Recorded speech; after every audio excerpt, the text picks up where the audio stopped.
सभी का मेरे YouTube चैनल श्री राम भक्त हनुमान में बहुत बहुत स्वागत है। आज हम श्री हनुमान जी महाराज की ध्वजा के ऊपर विशेष चर्चा करेंगे। जिन भी व्यक्तियों के घरों अथवा व्यापार स्थलों पर हनुमान जी की ध्वजा लहराती है, वहाँ पे असमय कोई अप्रिय घटना नहीं घटती और ना ही किसी बुरी छाया का प्रवेश होता है। भक्तों, आज मैं आपके सामने एक ऐसा विशेष उदाहरण पेश करूंगा जिससे आपको यह भली भांति ज्ञात हो जाएगा कि श्री हनुमान जी महाराज की ध्वजा में कितनी क्षमता है, कितनी शक्तिशाली है हनुमान जी की ध्वजा। यह उदाहरण महाभारत काल का है, जब रणभूमि में, कुरुक्षेत्र की रणभूमि में अर्जुन और कर्ण का रथ आमने सामने आ जाता है तो उन दोनों में भयंकर युद्ध प्रारंभ हो जाता है। दोनों धनुर्विद्या के बहुत ही ज्ञानी थे। दोनों धनुष बाणों से एक दूसरे पर जानलेवा हमला करते हैं।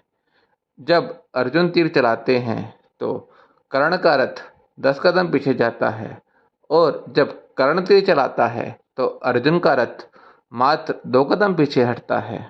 अंत में जब शापित होने के कारण कर्ण अपनी धनुर्विद्या भूल जाते हैं और युद्ध नहीं लड़ पाते तो अर्जुन उनका वध कर देते हैं। जब युद्ध विराम के बाद श्री कृष्ण अर्जुन का रथ एक सुरक्षित स्थान पर ले आते हैं तो अर्जुन श्री कृष्ण से कहते हैं, देखा केशव, आज मैंने किस प्रकार कर्ण को मुंह तोड़ जवाब देते हुए उसका वध कर दिया।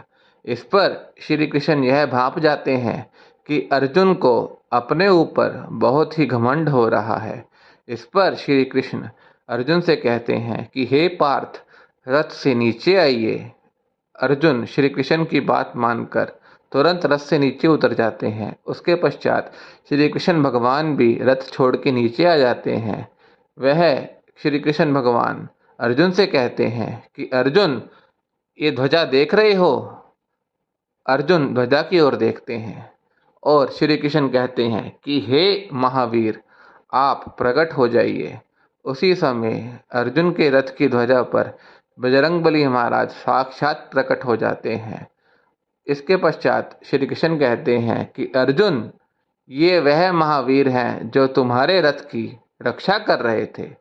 यदि कर्ण ने हनुमान जी के होते हुए भी तुम्हारा रथ 2 कदम पीछे हटाया है तो यह पूरी पृथ्वी हिलाने के समान है। इसके बाद श्री कृष्ण हनुमान जी से कहते हैं कि हे महावीर, आप कृपया यह रथ छोड़ दीजिए। श्री कृष्ण की आज्ञा मानते हुए हनुमान जी महाराज उस रथ का त्याग कर देते हैं।